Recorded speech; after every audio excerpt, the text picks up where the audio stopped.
Okay, good day. So today we will be discussing aerobic respiration and mitochondria. But first, let's have a recap about our previous lesson.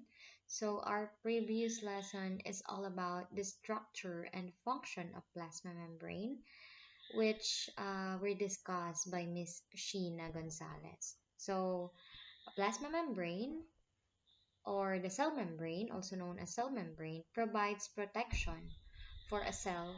It is also provides a fixed environment inside the cell. And that membrane has several different functions. So one is to transport nutrients into the cell and also to transport toxic substance out of the cell. Another is the membrane of the cell, which would be the plasma membrane, will have proteins in it which interact with other cells.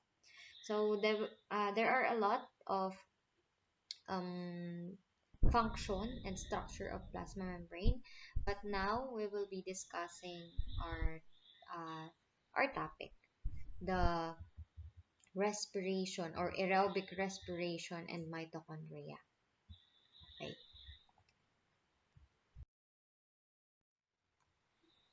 So to start the lesson, let me ask a question. So, do you think respiration is just breathing? Actually, no, not just breathing. So, respiration is the chemical process that supplies the body with energy for all other life process.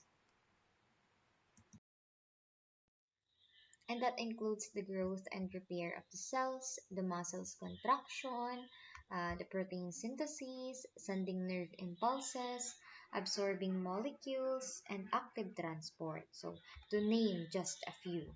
So, it happens in all living cells, not just in animal cells, but also in plant cells. So there are two types of respirations, and that is aerobic respiration and anaerobic respiration. So aerobic means with air and so needs oxygen, whereas anaerobic respiration doesn't need any oxygen or doesn't need oxygen. But we are more focusing on aerobic respiration.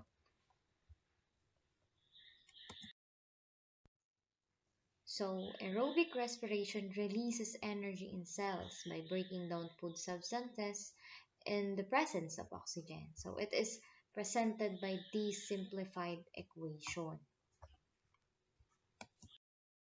whereas glucose is broken down by oxygen to release the byproducts of carbon dioxide and water.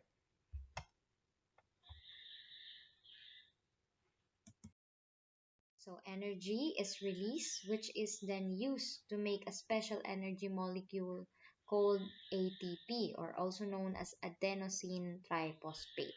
So ATP is how energy is stored for later use by the body.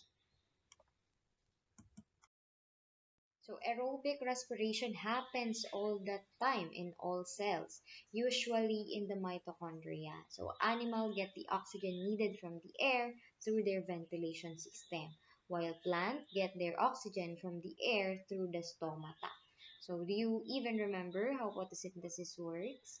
So if you compare these two equations, you can hopefully see that aerobic respiration works in the opposite way to photosynthesis. So the plant produces food by photosynthesis and then through respiration release energy from it. But don't be confused. Plants do release energy as a byproduct of photosynthesis. They don't necessarily take in the oxygen for respiration. They just take in any oxygen from the air from the air plants respire throughout the day and night, as do animals. So, but they only photosynthesize, of course, during the day when there is a light available or when the sun is present. So, this is how aerobic or with air respiration works. You just need to remember that glucose is broken down in the presence of oxygen to release carbon dioxide, water, and energy. That is how aerobic respiration works in a simplest sense. Now, we will talk about mitochondria and its relation to aerobic respiration. So I will give you a fun fact. So you know how when a bean seed first germinates in the ground, it isn't able to do photosynthesis yet. So, yes, actually, the germinating bean is relying on glucose that it has stored and it's doing cellular respiration to break it down to make ATP so it can grow. So, of course, when it starts to mature and develop leaves, it can do photosynthesis and it will be able to do both photosynthesis and cellular respiration. So plants make glucose in photosynthesis and they break it down in cellular respiration. They can do both. But if you are photosynthetic, such as human or an ammonia, you have to find a food source to get your glucose. You need glucose to get this process started, and we're going to assume that we're starting with one glucose molecule. Step 1 is glycolysis.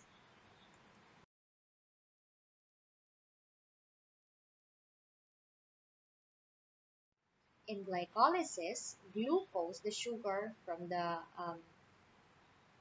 equation, is converted into a more usable form called pyruvate. So, glycolysis usually takes a little ATP itself to start up. The net yield from this step is approximately 2 pyruvate and 2 ATP molecules and 2 NADH. But what is NADH? So NADH is a coenzyme and it has the ability to transfer electrons, which will be very useful in making even more ATP later on. We will get to that in a minute. Now, the intermediate step occurs. The two pyruvates are transported by active transport into the mitochondria, especially the mitochondrial matrix, or specifically in mitochondria matrix. And this is what it's look like, the mitochondrial matrix. In the mitochondria, pyruvate is oxidized. So the two pyruvate are converted to 2-acetyl-CoA, which will be used by the next step. And carbon dioxide is released and 2 NADH are produced. And then the second step, or the step 2, that is what we call the Krebs cycle, also called the citric acid cycle, still in the mitochondrial matrix. So the citric acid cycle is considered an aerobic process. While the cycle doesn't directly consume oxygen, some of these events in the cycle need oxygen to continue.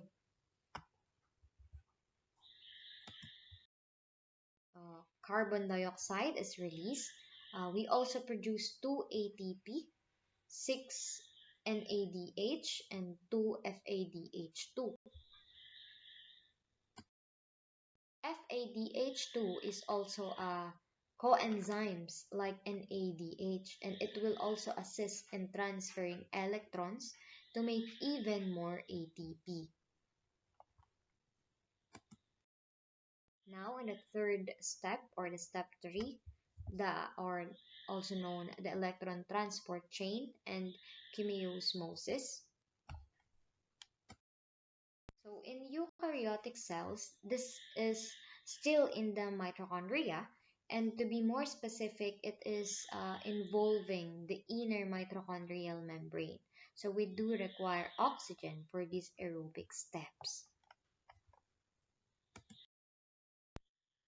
This is very complex process actually, and we are greatly simplifying it by saying that electrons are transferred from the NADH and FADH2 to protein complexes and electron carries. So the electrons are used to generate a proton gradient as protons are pumped across to the intermembrane space. So all these protons being pumped out into this intermembrane space generates an electrical and chemical gradients.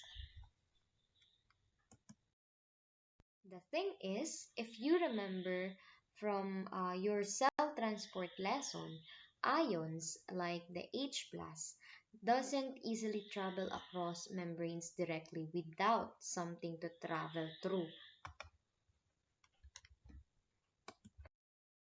The protons can travel through an amazing enzyme called ATP synthase. So, if I could be any enzyme, I'd be ATP synthase because it has the ability to make ATP by adding a phosphate to ADP.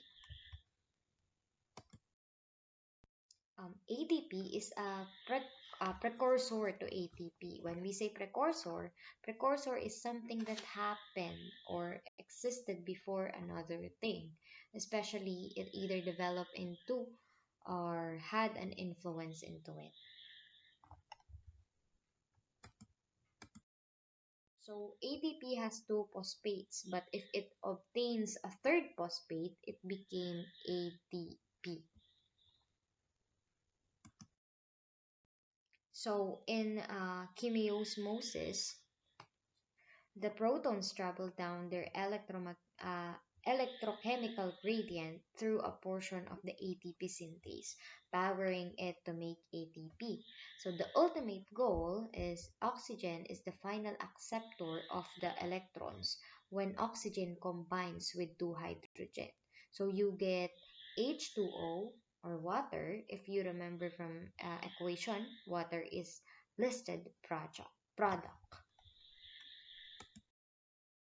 Now, the electron or the electron transport chain and chemiosmosis step makes a lot more ATP compared to the other two previous steps. So how much? I've noticed upon learning and searching, there are different numbers in cellular respiration charts, and in fact, you can see them change a bit in different article in the internet or in books.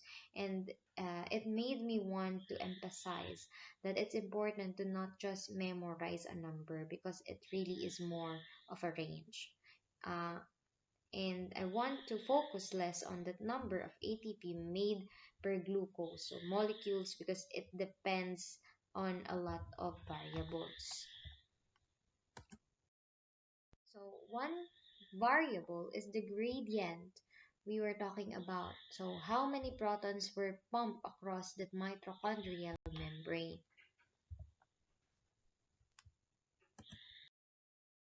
You can see more variable discussed in the factual reference, and those reference have estimate ranging from 26 to 34 molecules of ATP per glucose molecule in the electron transport chain and uh, chemiosmosis step alone.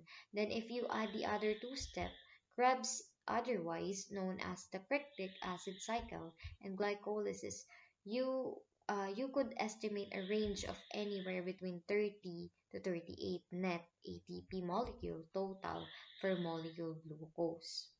Again, to emphasize a range, now this was just a one way of creating ATP, but like we have known, all cells have to make ATP, but the way they do it can differ. And that includes our lesson today about aerobic respiration and mitochondria.